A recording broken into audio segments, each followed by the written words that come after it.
there, and welcome back to Weird Soda for Life. Today, the name on everybody's lips is gonna be Shasta. Ah, ah, you get it anyway. Welcome back. Today we are in fact trying Shasta. In fact, we're trying Shasta Very Cherry Twist. This is another one from Anne's Amish Adventures. She went to the Amish shop near her house and discovered Shasta. Um, well, not discovered it, but like discovered the can in the store. So thanks, Anne. And so I thought to myself, I haven't had a Shasta in years. I used to see it at the Kmart, which also hasn't been around in several years. Um, so who knows where this came from?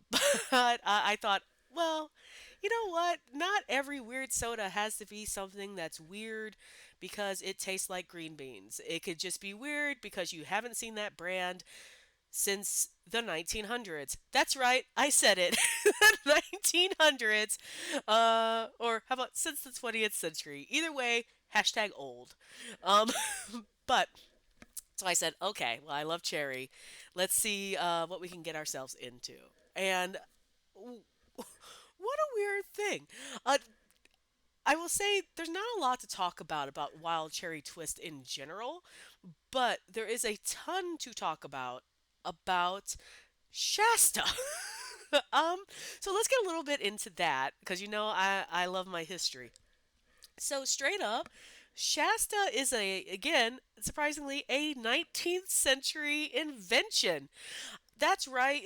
Again, this is I would tell you this is normally kind of like one of those like health drink things like for soda. We've talked about that a lot of the 19th century origin stories of soda are like elixirs and tonics and cure-alls. Sort of with this, but not quite. Shasta actually begins in 1889 as a spring water company. It is founded as the Shasta Mineral Springs Company outside of Mount Shasta. How many times can I say the word Shasta before it loses all meaning? You tell me. But just in case you were curious, Mount Shasta is in Northern California.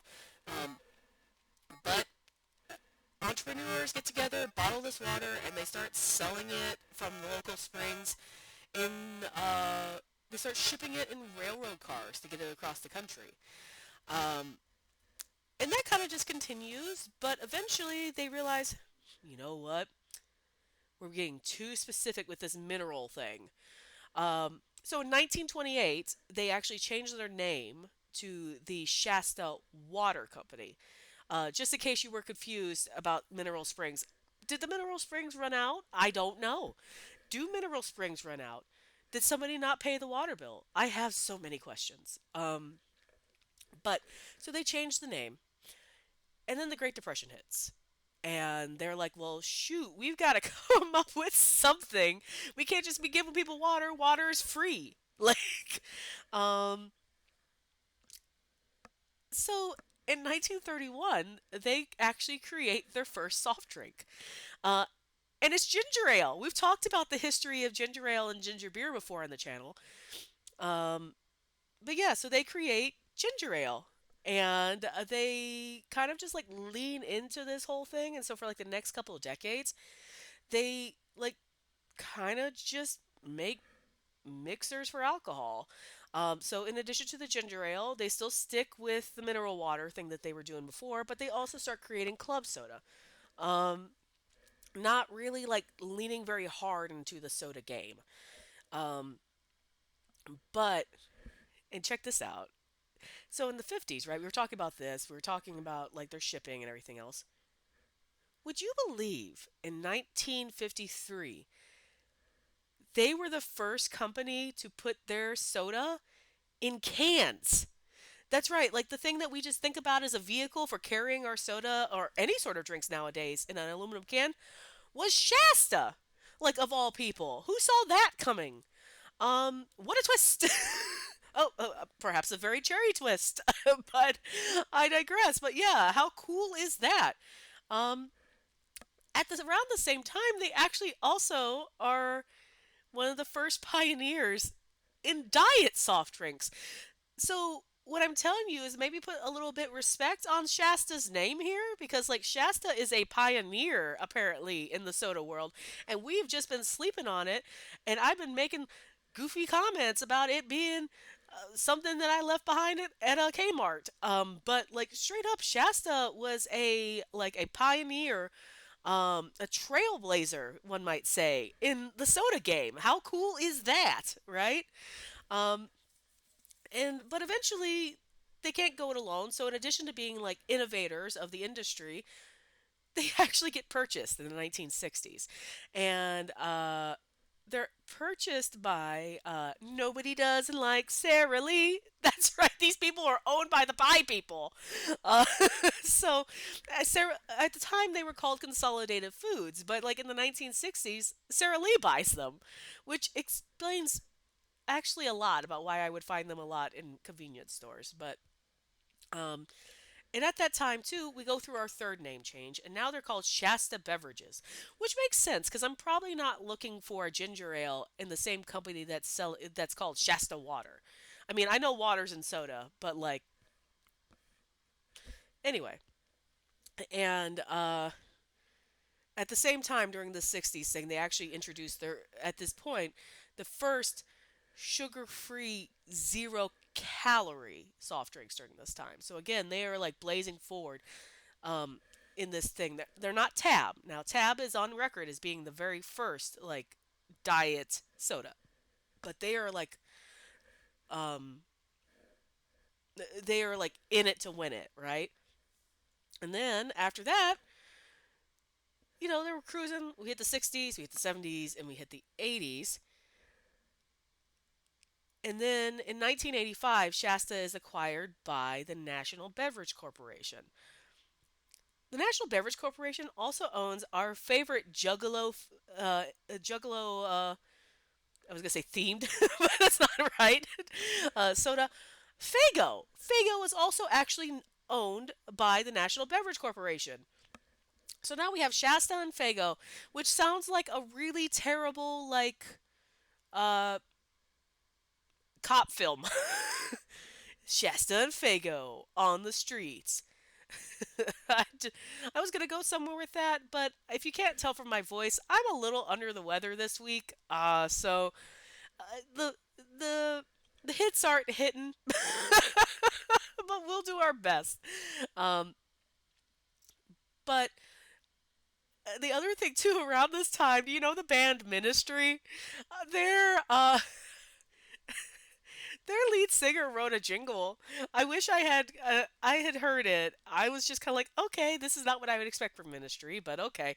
But they actually released this famous jingle at that time, and then we hit the '90s, and actually, um, they released one last. I don't want to say iconic, but it's another thing that I know I kind of associate them with too.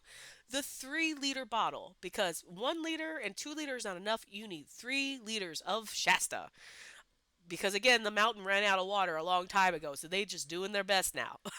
But and that leads us to now, right? So Shasta has released a lot of flavors during like their whole tenure. I think if you've been around for over 100 years, you've probably gotten in the mix about a few things. I mean, they're at what 126 years now, but um, so there's like a ton of flavors now, but this particular flavor, Wild Cherry Twist, is a Johnny come lately. It came around in the 2010s. So, like, this is part of their whole, like, they're trying to diversify their flavors. I will say in the 90s, they did try to get into other, I'm going to say ethnic markets, and I'm not trying to be offensive. It really is that they were trying to broach into the Hispanic market by creating flavors of soda um, that they thought would appeal to that market. I don't recall those myself, but again, I in the '90s I was just drinking soda because it was there. Anyway, but with that, today Shasta has over like 30 different flavors, and I'm kind of excited to see what this turns out. So let's talk a little bit about Wild Cherry Twist because that's kind of well, why you came here. So let's look at the can. So let's see. Ah, ah. Anyway, so I kind of like this design. It feels very like 1950s. Um, and I will say you can see that this is probably going to be a good one because it's a 75-cent can. I And I do like, if you can see up here, the seal, family trusted since 1889. It's got the Mount Shasta on it. I really like this whole design. And I will say, while it doesn't say it on the can, oh, vitamin C. And as you can hear from my cold, I need that. So really, I'm doing this for my health. You're welcome.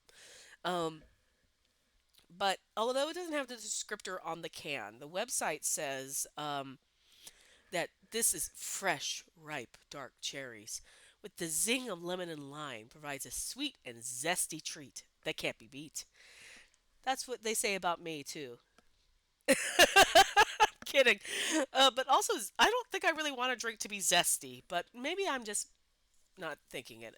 But okay. So let's see what we've gotten ourselves into. I will say I am going to try to smell this. My nose is slightly clogged, so if I don't really smell much of anything, that is why our good friend the glass is here. I'm hoping to get some of that, but in this scenario, maybe don't trust my honker because I don't know if I'm going to trust my honker all that well. But let's see what we're at.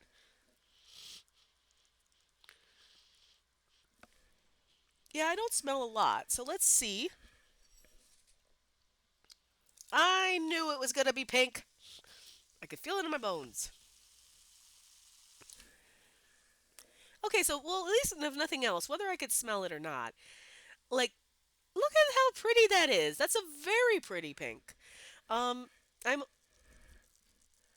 okay. So roll with me on this one. I'm always a little bit grumpy about the fact sometimes that cans don't match the liquid, and I realize that's ridiculous. But come on, you would I would have. Oh well, you know what? Look, the camera makes it look like they match. They don't match, and now I look a fool.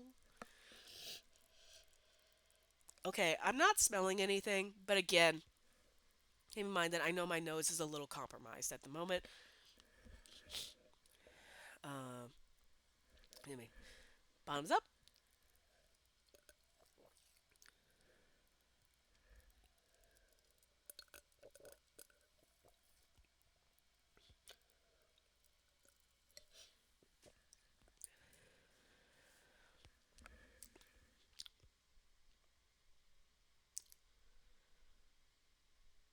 I like that. I like that a lot. I wouldn't describe it as zesty. I think of zesty as more of a, uh, uh like I was gonna say allspice, but that's not quite what I mean. Seasoned salt is what I was aiming for. But that has the keys of like black cherry, right? So it is a very sweet cherry, but there is tartness in there too.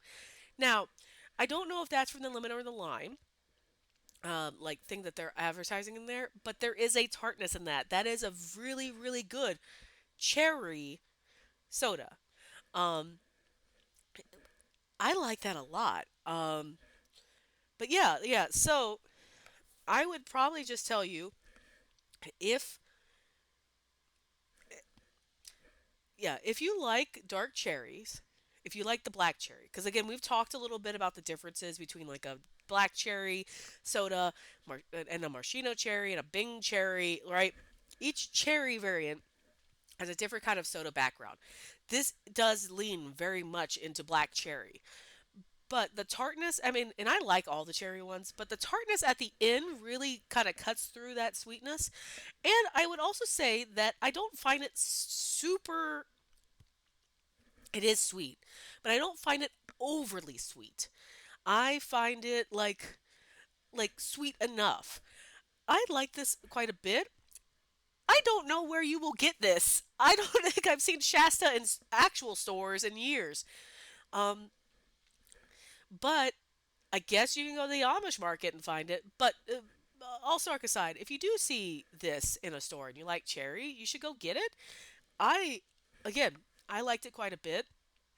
I'm not really smelling, huh? I'm not really tasting the lemon lime combo, but there is a tartness in there, and I suspect that that's what they're leaning into.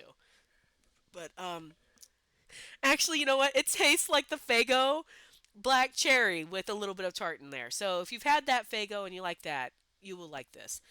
Um, go get it. Like, I guess they knew what they were doing when they stole water from a mountain, which sounds again like a Greek myth that I kind of just stumbled into. So, uh, yeah. Thanks, Shasta, and thanks, Anne. Um, next month, you may have heard of March Madness, but we are having Monster Madness or March Monster. Monster March? Yeah, let's go with Monster March. All of this to say, there have been 5 new monster flavor releases in the past like 2 months. And I'm waiting, and they are here now, including the one that we're trying next week, that Lando Norris F1 Racer Monster Energy drink that I thought was coming out in November, but only came out in a limited market. It is now everywhere, and I have it. So we'll be trying that next week, and we'll be trying Monster all through the months of March. So if you want to stay awake with me, tune into the channel. Until next time, drink weird, and I I don't know. I guess I'm just gonna come back to like find a natural resource and exploit it because eventually you'll come up with something that I, a person, will like. That's right. Ruin the environment for me. See you next time.